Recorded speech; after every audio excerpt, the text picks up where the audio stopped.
Comment les arbres survivent-ils à la période hivernale? En effet, certains arbres supportent des températures négatives pouvant aller jusqu'à moins 20 degrés. Ces arbres sont composés en grande partie d'eau, mais comment font-ils pour ne pas geler? Dès l'automne, les arbres se préparent. Quand les jours raccourcissent et que le froid arrive, l'arbre rentre dans ce qu'on appelle le repos hivernal. La croissance s'arrête, l'activité interne diminue, il réduit ses besoins en énergie. L'arbre se prépare à passer une saison fraîche. Chez les feuillus, comme chez le hêtre ou chez le chêne, une étape clé se produit, c'est la chute des feuilles. En effet, l'hiver, lorsque les sols sont gelés, les racines ont plus de mal à absorber d'eau. Garder les feuilles serait alors trop risqué. Avant de les perdre, l'arbre récupère la majorité des nutriments. Il peut ensuite s'en séparer.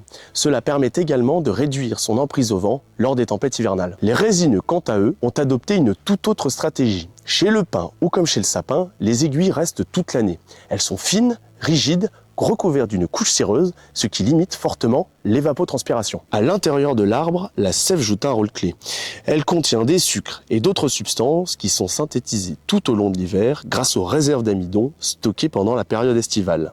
L'ensemble de ces éléments abaisse son point de congélation. C'est un antigel naturel qui protège les tissus internes. L'un des autres avantages pour les résineux à garder leurs aiguilles tout au long de l'hiver, c'est qu'au printemps, lors des premiers rayons du soleil, ils peuvent relancer plus rapidement leur photosynthèse et donc leur croissance. L'hiver met donc les arbres à rude épreuve, mais depuis des millions d'années, ils savent s'y préparer, recycler, ralentir et protéger l'essentiel pour pouvoir repartir dès le retour du printemps.